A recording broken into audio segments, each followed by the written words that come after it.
Cinema ലോകത്തെ വാർത്തകളും വിശേഷങ്ങളും അറിയാൻ ഈ ചാനൽ സബ്സ്ക്രൈബ് ചെയ്യൂ.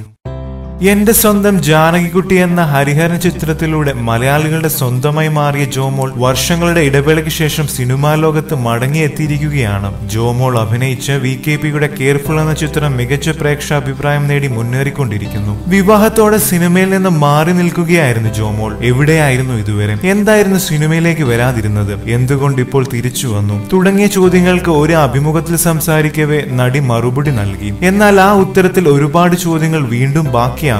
ഒരു വടക്കൻ വീരഗാഥ എന്ന ചിത്രത്തിൽ ഉണ്ണിയാർച്ചയുടെ ബാല്യകാലം അഭിനയിച്ചുകൊണ്ടാണ് ജോമോളിന്റെ അരങ്ങേറ്റം. തുടർന്ന് പഞ്ചാബി ഹൗസ്, മയിൽപീലിക്കാവ് എന്ന സ്വന്തം ജാനകിക്കുട്ടി, നിറം, പുത്തൂരം പുത്രി ഉണ്ണിയാർച്ച തുടങ്ങി 19 സിനിമകളിൽ അഭിനയിച്ചു. 2003 ജോമോളിന്റെ വിവാഹം കഴിഞ്ഞത്. ചന്ദ്രശേഖരൻ പിള്ളയെ വിവാഹം ചെയ്ത ജോമോൾ ഹിന്ദുമതം സ്വീകരിക്കുകയും ഗൗരി എന്ന പേരു മാറുകയും ചെയ്തു. വിവാഹശേഷമാണ് രാക്കിളിപ്പാട്ട് എന്ന ചിത്രം ചെയ്തത്. അതോടെ പൂർണ്ണമായും വെള്ളിത്തിരയോട് വിട പറയുകയായിരുന്നു. ജോമോൾ ചന്തുവിനെ വിവാഹം കഴിക്കുന്നതോടെ നടിയുടെ വീട്ടുകാർക്ക് ഒട്ടും താല്പര്യമില്ലായിരുന്നു. ഓർക്കൂട്ടിലൂടെ പരിചയപ്പെട്ട ചന്തു ചതിക്കും എന്ന് പലരും പറഞ്ഞു. എന്നാൽ എതിർപ്പുകളെ അവഗണിച്ച് ജോമോൾ ചന്തുവിനു വേണ്ടി വീടും വിട്ടിറങ്ങി വന്നു. വീട്ടുകാരുമായി അടിച്ചു പിരിഞ്ഞ അച്ഛനെതിരെ പോലീസ് പരാതി നൽകിയിട്ടാണ് വന്നത്. എന്നാൽ ഇപ്പോൾ സിനിമയിലേക്ക് മടങ്ങി വരാനുണ്ടായ കാരണം ചോദിച്ചപ്പോൾ ജോമോൾ പറഞ്ഞത് ചന്തുവിന്റെ പേരല്ല, മറിച്ച് അച്ഛന്റെയും അമ്മയുടെയും പേരാണ്. വീണ്ടും സിനിമയിലേക്ക് വരണമെന്ന് നിർബന്ധിച്ചത് മാതാപിതാക്കളാണത്രേ. നിന്റെ ഫീൽഡ് സിനിമയാണെന്നും ഒരിക്കലും അത് നിർത്തരുത് എന്നും ജോമോളോട് മാതാപിതാക്കൾ പറഞ്ഞത്രേ.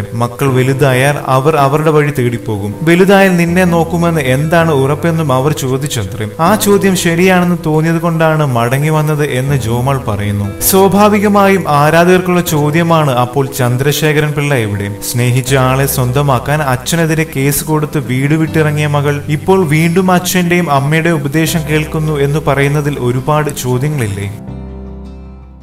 കൂടുതൽ സിനിമാ ലോകത്തെ വാർത്തകളും വിശേഷങ്ങളും അറിയാൻ സബ്സ്ക്രൈബ് ചെയ്യുക. നന്ദി.